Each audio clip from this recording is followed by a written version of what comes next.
This is Mark Mullenix, and welcome back to Power for the Peaceful, a podcast and class on Taoism. Today, episode 11, The Tax on Ownership.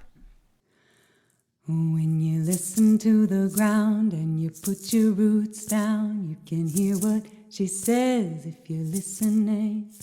When you listen to the ground and you put your roots down, you can hear what she says if you're listening.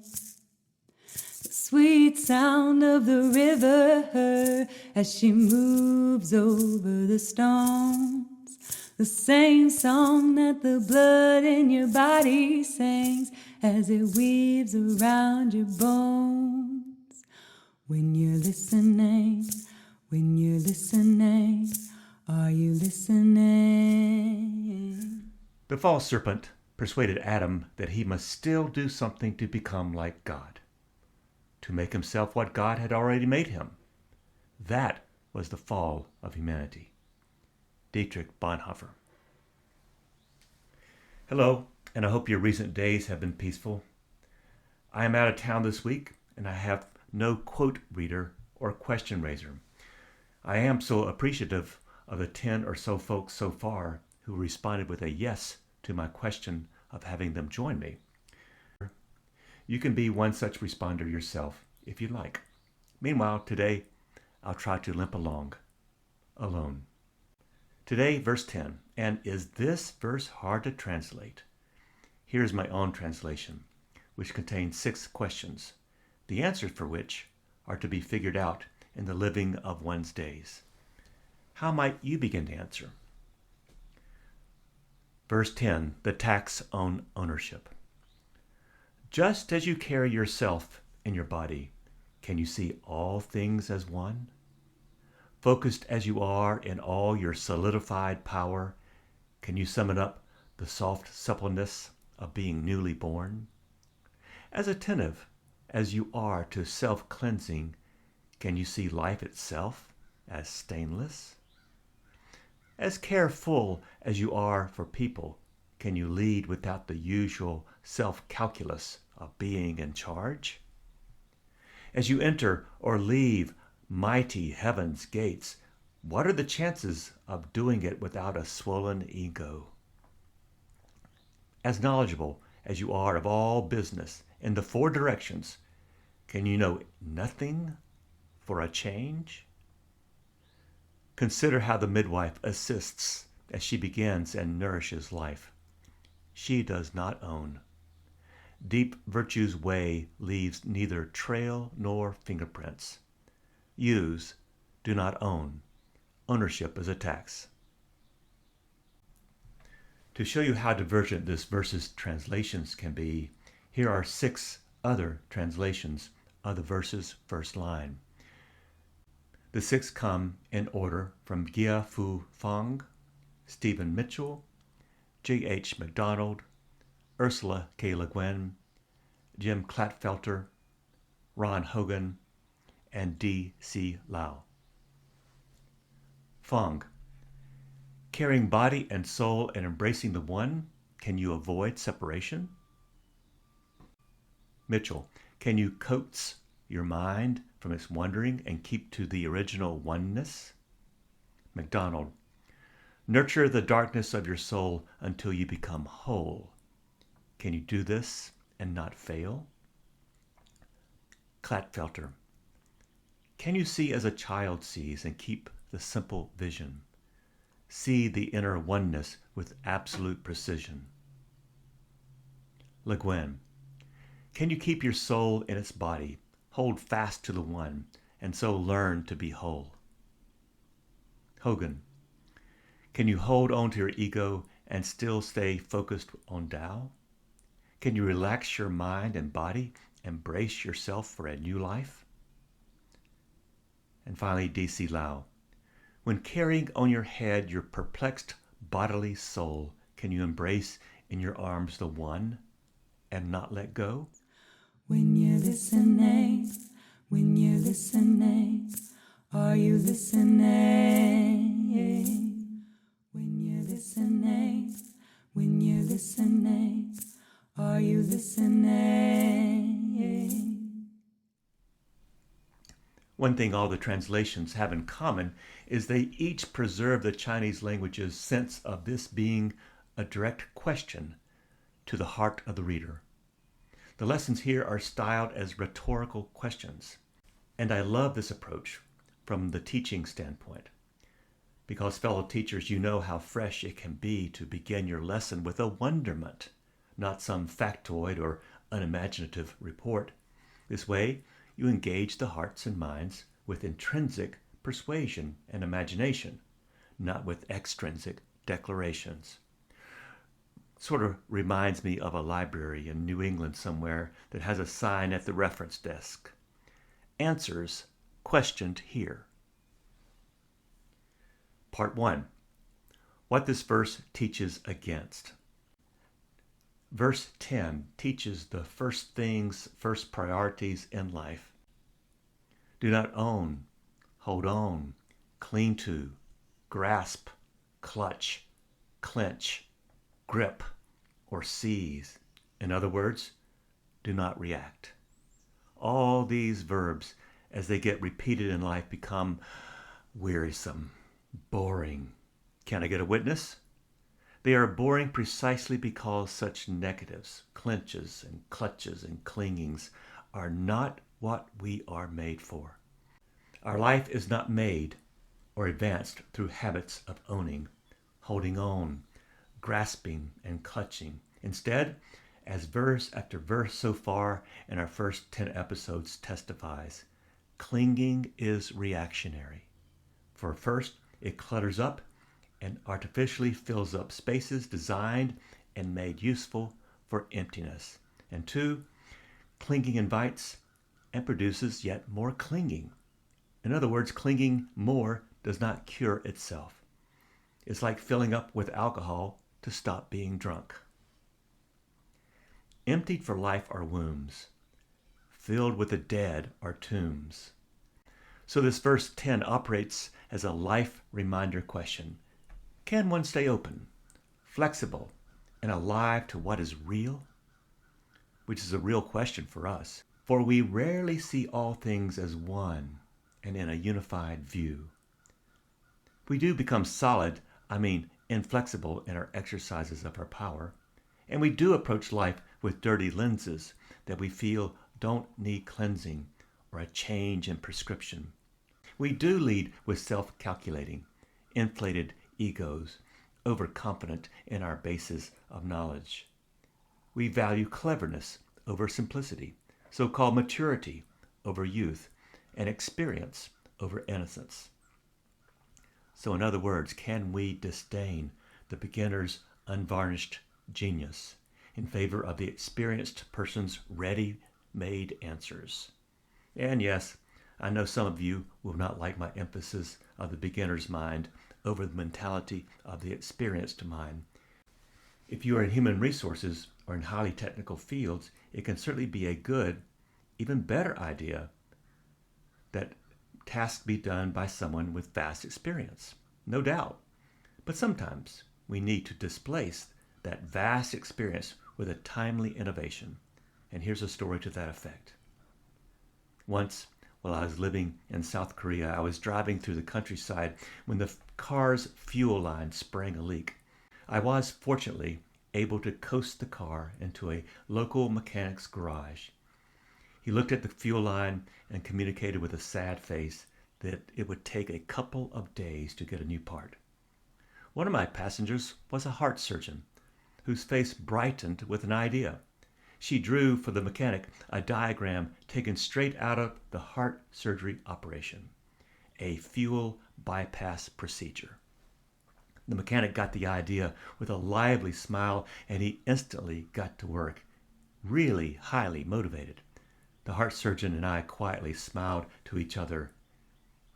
Cannibalizing an old fuel line from a wrecked car out back, the mechanic cut out the leaking fuel line section, clamped a valve on each cut, and secured the old fuel line in the valves. And voila, we were on our way. The mechanic seemed really proud and happy of his work. His timely and innovative car surgery was probably not taught in auto mechanics class. Because sometimes too much knowledge obstructs the way of creativity. Hashtag emptiness. The related principle here is that we can become overconfident of our answer to the question of the moment, and that our answers don't need any more scrutiny. Ever heard of the Dunning-Kruger effect? Named after psychologists David Dunning and Justin Kruger, the Dunning-Kruger effect is a type of cognitive bias that causes people to overestimate their knowledge or ability, particularly in areas with which they have little to no experience. This verse 10 is a cautionary tale that addresses the many ways we, through our overconfidence, can self-cause a deficiency in the very insight we need to know to do better. Our own Dunning-Kruger symptoms can include 1. A failure to see things as interconnected, single, unified, as one. 2. Failure to be pliable and teachable. We want our kids to be teachable, but how about ourselves? As the Greek philosopher Aeschylus said, to be teachable ages not with age. 3. Failure to do virus scans on our own inner hard drives, if I may compare us to a computer. 4. Failure to step back and let natural leadership emerge. 5. Failure to lead with a serving mindset in order to funnel all the attention and oxygen in the room to me. 6. Failure to consider all the angles, wisdoms, and experience bases in the room, especially from those usually underrepresented, like women, children, other than white-skinned, and other than Western. You see, it's the imperial ego that has to go. Otherwise, we ever try to design our own transformation by our own rules and with our own power, which is therefore, by definition, a more subtle ego-assisted life. This is hardly the transformation of the ego Tao teaches. When you're listening, are you listening?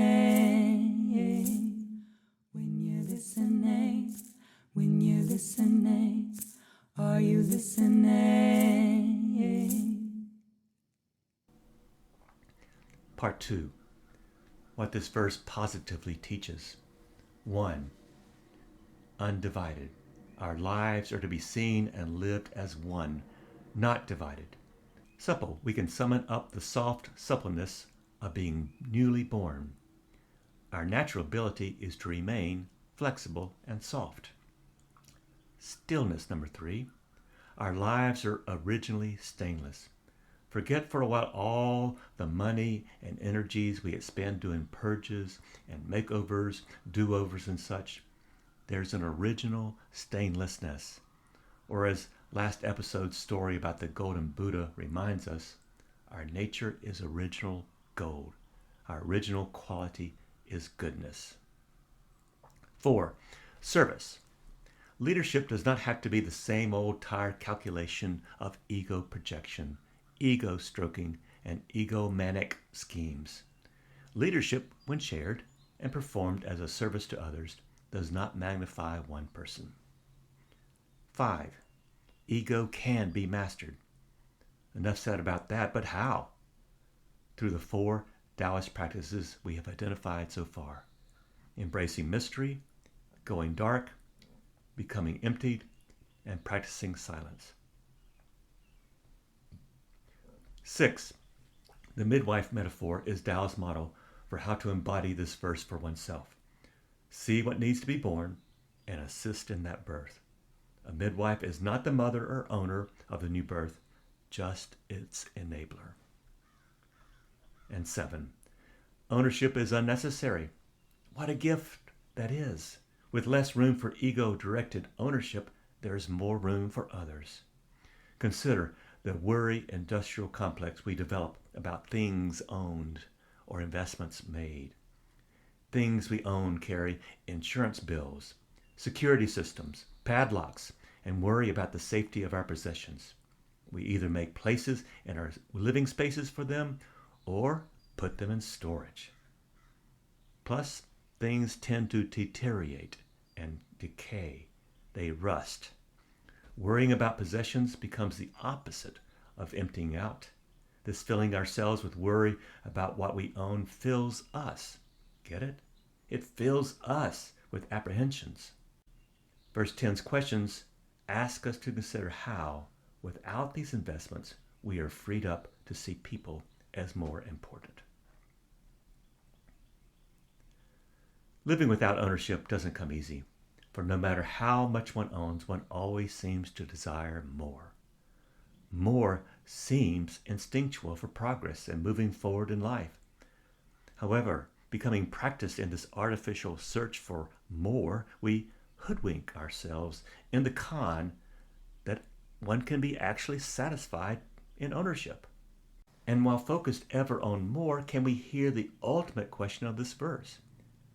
When full of ourselves, how much do we miss out on what we have because we have no appreciation for what is already within our reach? Have I the free will to slow the ego, close down accounts with the artificial devouring of things? The question, will I not eventually become devoured with responsibilities, worries, anxieties, and chasing the wrong things in this very, very short life? Can I reverse using this verse and turn back to my original nature of already being enough?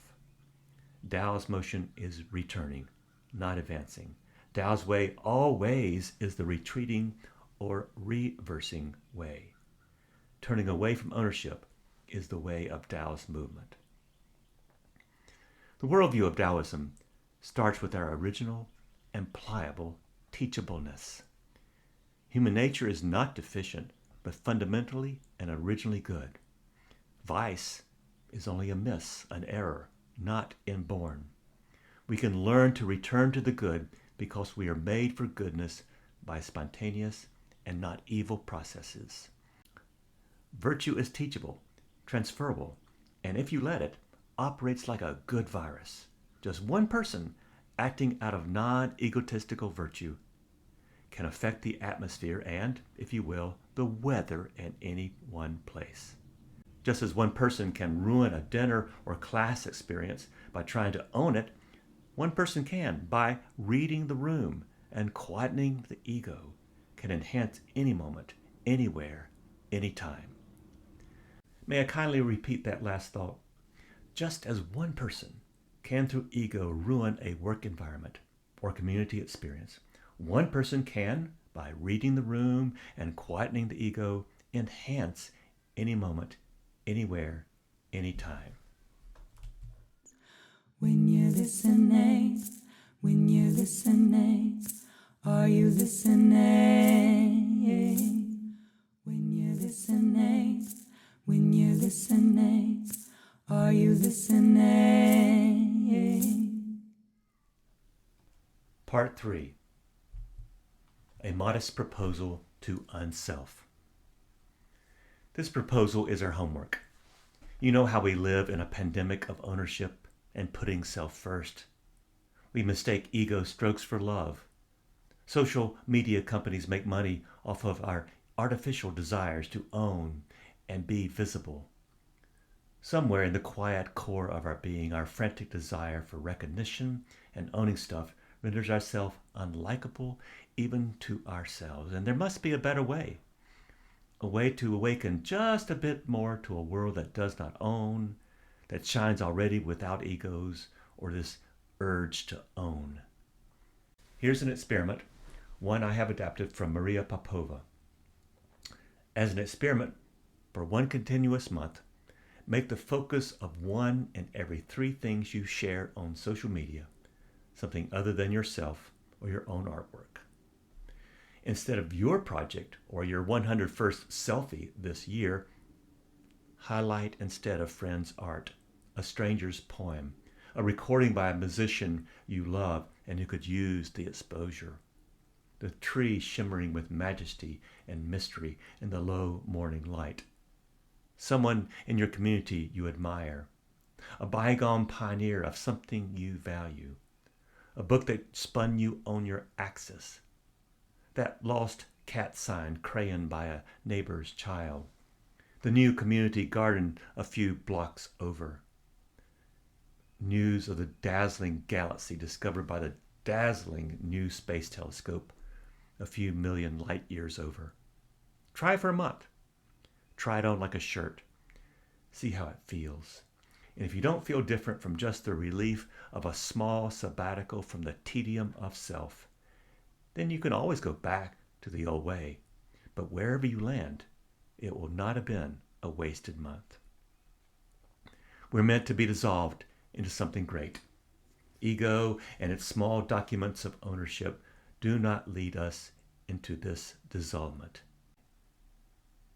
Empty out so you may surrender to the wonder of this universe as it comes to you 24 hours a day in gifts of seconds, encounters, hugs, and a million other ways to pursue something other than the self, the ego, and its need to be master, commander, and owner of all that you see in your ultra-small splinter of the universe.